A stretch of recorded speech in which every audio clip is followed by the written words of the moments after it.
Hello Malaysia, hello world. Apa khabar?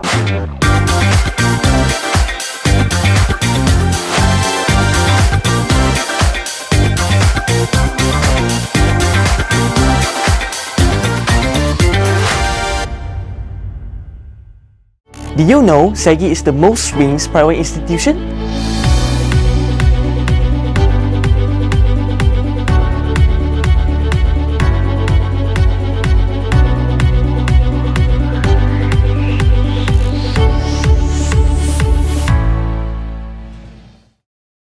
Welcome to ECM Talk with another interesting topic: electric vehicles or EVs. Can Malaysia keep up? I'm Rajesh Shahrul, your host. Electric vehicles are gaining more and more popularity worldwide as people are becoming more concerned about climate change. Yes, this car is known for being environmentally friendly, and do you know that it could be cheaper to maintain in the long run? Not only that, the resale value of an electric car is also way higher compared to cars that run on fuel. Norway is known worldwide for having the highest number of plug-in electric car ownership per capita, followed by California, Netherlands, Sweden and China. Some cars that we even have in Malaysia, like the Honda HR-V, VW Golf, BMW 13S and Nissan Leaf, are also available as an electric car variant. But one question remains: do you think Malaysia is ready for electric cars, or also known as EVs? I have here with me, via Zoom video call, Professor Dr. Ishak Aris from the Department of Electrical and Electronic Engineering of the Faculty of Engineering, University Putra, Malaysia, and also external advisor to SEGI University's Bachelor of Electrical and Electronics Engineering, to share his studies and research on this subject matter. Assalamualaikum, Professor Aris. Apa khabar, sir? Welcome to ECM Talk. Waalaikumsalam warahmatullahi wabarakatuh. Thank you for inviting me to come into this program and share my ideas. Thank you. Sama-sama, sir. Now, on the topic, Prof, in tandem with industry transformation, where does Malaysia stand in the EV industry as compared to other countries like China, Indonesia or India? Is Malaysia ready for the EV industry? Okay, for that type of question, so I would say that based on my opinion, Malaysia, they are not lagging. So they are, I call it, according to the schedule. So all the country, they have their schedule on the EV, how they're going to implement. For example, like Thailand, Indonesia, they have their own plan, including their taxation, that kind of things. Malaysia also, they have announced it, but somehow due to some between the government agencies and the industry, so they are negotiating the right term. So I'm pretty sure that after that they will resolve the problem, then they will go into in full force.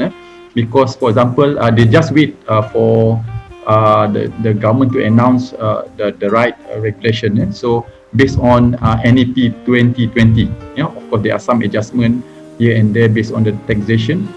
So I'm pretty sure Malaysia can catch up on this one. For example, like Volvo, they have a plan to manufacture the EV in Malaysia, right, which can give in terms of a job, in terms of opportunity for the vendors to participate, So these are the opportunities. Of course, like Proton, they also have their plan to if let's say the thing is right, then they are moved into the big ways. Because I got the opportunity to visit Geely in Shanghai last time, so they already have the technology on the EV, right? So that is my opinion. But as far as Malaysia is concerned, Prof, the EV business has been around for quite a while, for the last few years. Am I right to say this, Prof? Yes, you are correct. But somehow, in terms of public perception, yes, since the price, the price is still expensive based on our our standard, local standard, still expensive. And the technology in terms of when we buy a car, so normally as a consumer, so we like to consider how am I going to maintain after we buy the car, right? Is the maintenance is affordable? Correct. Right? Correct. These are some of the issue. Like for example, the EV need to be charged, the battery, So how is it like? Do they have enough infra? For example, like in the shopping complex or in there are some area especially dedicated, that do they have enough charging point? For example, like this kind of things. So in terms of readiness, I would say that the government, they are putting up the initiative. They are implementing some of these charging station as well. They're putting up the effort. Maybe the quantity is not that many yet. So it's just like chicken and egg. Which one? Government waiting for the car to come in, or the industry wait for the infra to be ready. So these are the things. So that's why both of them need to sit down together, then take this opportunity together. So then they synergize. They synergize. Then for sure, this can be what I call it. It can happen. Correct. Now, Prof, obviously, if you look at other countries around the world that have gone into the EV business, now their main concern has always been about the environment. You want to create that clean environment, to be an environmental free business or environmental free industry. Now, how exactly does this work, Prof? Okay, for the EV, for 100% or what I call it, electric vehicle, so normally there is no emission. Right. Yeah, there's no emission because once there is no emission, so we don't have any pollution, air pollution. Right. But we need to charge the battery. Exactly. Yes. In that we need electricity. So electricity is generated from the power station. Yes. So the power station still emit what I call it this do the combustion. Yes. But at least it's in a controlled manner. Yes. Right. Unlike the vehicle, what I call it vehicle, they are moving anywhere. Yes. So you cannot control the vehicle. Yeah. So in terms of the EV compared to internal combustion engine, so internal combustion engine, they're going to pollute the environment. Yeah. Because they need combustion in order to create the power to move the vehicle. Right. But unlike the electric vehicle, there is no need to do the combustion because the power is taken directly from the battery. Yeah? So the current will flow through the converters, then the converters then pass it to the motors and then move the wheel. So that's how it's done. Yeah. So in terms of environment, it of course help a lot because now we have a problem of the greenhouse effect. Yes. Correct. Then our temperature, our global temperature become become warmer. Yes, the climate change. Yeah. The climate change. Yes. Then after that, this will cause a lot of impact in terms of how we live, how we not just human being, but of course the animal and this all the trees. Yes. Because Allah created world with the very nice ecosystem. Everybody has its own function. For example, like the tree absorb the CO2, but if CO2, then of course the tree cannot sustain the things. Yeah? Correct. So these the things. So we need to somehow when we create things, we need to control it. Right. Yeah. Because and it could go back into equilibrium. Yes. Right, where you can sustain the value with this kind of things. Yeah. Because the tree, we have to plant the tree because the tree will suck we suck the CO2 and in return give out the oxygen, which we need the oxygen. Correct. So this is the ecosystem. So it's a very nice ecosystem. So that's my So it's not just about producing EVs in the country. You have to look into the whole perspective of the environment. You have to look into all that. Prof. Yes. Yeah. Correct. Yeah. So we need to understand what's the because EV is one of the initiative. Yes. But plant a tree also is another thing because trees are created by God. This is the nature. because tree need CO2 to create the food. Correct. The chlorophyll, the CO2, there's the sunlight. So these are the components for the then from that then they distract what I call it, they segregate the CO2. Carbon is maintained in the tree, then the oxygen is released into the environment. Right. It's a very nice things. So once we understand this one, then we know what to expect. Because car is just one part of thing. Then industry they keep on pollute the environment, and power station they keep on pollute. But if you understand, let's say we need to, if let's say we have to cut the tree, but we have replant the tree. Yes. Yeah. So then with the then we sustain the this ecosystem. Then we can manage the environment. Yeah, it's one cycle. Yeah, Prof. It's one cycle. Yes. Correct. Yeah. Okay, Prof. Looking at where we are now in Malaysia, the EVs are nothing new, as what I've said earlier. It has started the last few years, and we also have EV cars already on the road in Malaysia, like Volkswagen, and we have BMW, which few of their models are already on the road in Malaysia. Do you think this would, no doubt the prices are not cheap, they're quite expensive. Even Mercedes-Benz has got their EV cars as well. Now, do you think we are on track with the industry transformation, Prof, with all these that's already here in the country? Yeah, so in my opinion, so we are on the right tracks, but maybe it take a little bit longer time because of the nature of our, because end of the day, the car manufacturer want to push this product to the consumer. But the consumer take time to absorb these things because of the cost. They can certain segment of the society they afford to buy this because their income is big. But others, average people, they cannot, because they are thinking, why should I quit my internal combustion compared to electric vehicle? Can it sustain? Can it at least save some cost, or at least at par? So when we have this option, then the public will come and switch from the internal combustion to the EV, because EV, one of the advantage is that it can keep the our environment clean. It's one thing for sure. So because we need a clean environment to live in. That's one for sure. And if we could negotiate, reduce the cost, then perhaps this thing. Maybe perhaps like a government, maybe they can come up with like a special incentive on the taxation. So no double taxation, because if let's say currently now we are importing the EV, so maybe perhaps they reduce the import tax. Then on top of that, like excise duty, so that if we can exempt this thing from, like I say, few years, then maybe the public can come, and then the price of what I call it, the vehicle will drop, So then people start, why not we try this thing, At the same time, Sorry, Prof. The other thing that came to mind is educating our Malaysians to understand the pros and cons of EVs in this country. Do you think we have reached to that level of where people are beginning to accept the fact that this is going to be a better choice of cars for the future? Maybe not enough. Not enough. Okay. Because like people like me, I understand, because of course.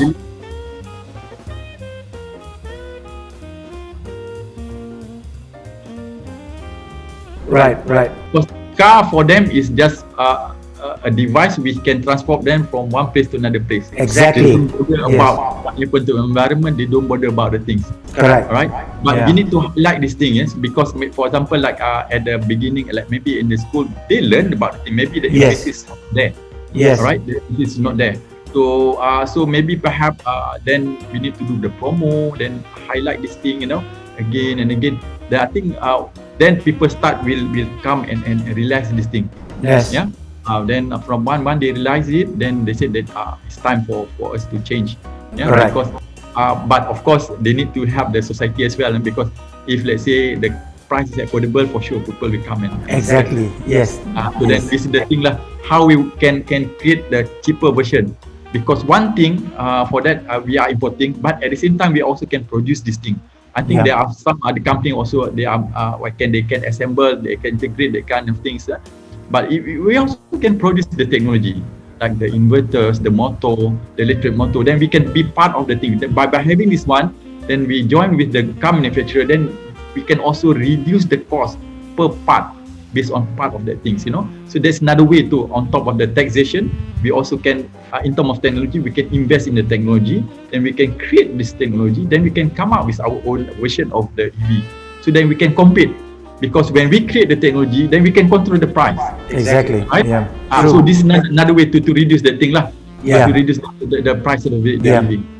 No plans yet after SPM, we have free foundation program for you.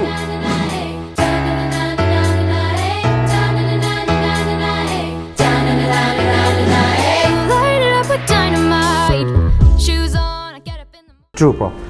Okay, Prof. Now, can you perhaps share with us some of the benefits or prospects that this EV industry holds for the young graduates for the future? Okay, in terms of the job, so of course there are in terms of job, I would say that there are many segments in that ecosystem. So one of them, of course, like the graduate can be employed at the factory, how they assemble that kind. That's one thing. Then the graduate also can be employed as a researcher. All right. So meaning that they are creating or improving the performance of the EV. Right. One is to assemble, one is to create the technology. The other one is after to maintain the car. Yes. So they need also this one. Right. All right. Let's say they're to run the what I call it, the service center. All right. So then at least they are supervising the what I call it, the technician to look into this what I call it, this service. Then also there are another one like sale after service, mean that in terms of maintenance, because some part let's say for the converter, for example, maybe perhaps one has got problem, maybe the manufacturer come and just switch that thing. But there is also another industry which maybe only one particular component maybe it's not functioning. Then you know how to design, how to maintain that thing. Then you can always change, then put it back, then can push this thing. This is another industry. Right. It's another. So there are many segments of it. So it can create job out of this thing. Yes. Job and business opportunity, not just in Malaysia but also surrounding. Yeah, because the EV is one car. Then after that, to charging facility, that's another industry. Correct. Right. So interesting. it's a chain reaction, so to speak. Yeah, Prof. It's like a domino reaction. Yeah. It sort of. Yes. They need one another to expedite this whole industry by itself. Yeah. So then another one interesting thing is that like the charging station can also use renewable energy. For example, the solar. Things. Yes. So in this, maybe during that time, the car maybe is not there. So then this extra energy can be pumped into the grid. So it creates the what I call it, the ecosystem. So, from grid, because you are, let's say, the charging station, you use what I call hybrid system, where you can use renewable energy, solar, it can be wind. If in the side we can generate the electricity from the wave, on top of the grid line, national grid line. So these are the things maybe what I call it, can make more interesting in terms of businesses, in terms of job opportunity. This kind of, there are many things. It's endless. In other words, a big job creation for everyone. Prof. Yes, Right. they can see these things. Yeah. Okay, Prof. In your opinion, what are the necessary initiatives that educational institutions could provide in terms of preparing students for this industry? Okay, so for tertiary education, like in university or technical colleges, so normally we are preparing first like we are preparing like for at undergraduate level. Undergraduate level, basically like the engineers. So normally these people, they can work in like in the manufacturer, to assemble that kind of things. You need an engineer to do the analysis on that one. Right. Then one, you can go at the postgraduate level. Postgraduate level mean that you are creating the new technology based on this one. Improve. True.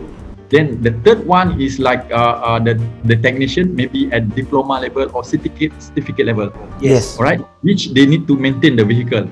Yes. After for servicing that kind of thing. So all level, from the technician level up to the researcher, up to the engineers. And another thing, like I would say that it can be also in terms of entrepreneurs. Right. business people, because there Yes. are some of business opportunity can be created based on this industry. Correct. For example, like battery, the battery from the EV can also be used for second application. Yes. All right, Yes. second application mean that some other application you can do, then do manufacturing, then apply for another application. So Right. this is the opportunity, Right. Interesting. Yep. Right. Thank you very much, Prof. Thank you for sharing us your know-how on this subject matter, which can be quite technical to some people, I'm sure. Thank you again, Prof. Thank you. Okay, so thank you very much for inviting me to join this program. You're most welcome, sir.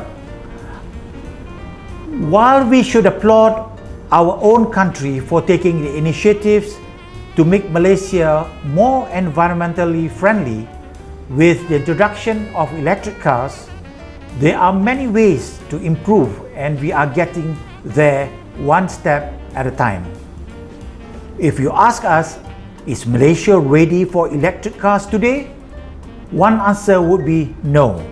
But ask again in 5 years, when we have taken all the necessary steps to make our industry ready for electric cars, that answer would be more positive. Thank you once again, Professor Dr. Ishak Aris, for being in our program. Isimians, please don't forget to like, share and subscribe to Edu Channel Malaysia. Kindly be reminded to practice your SOPs wherever you are. Take care and stay safe always. Jumpa lagi.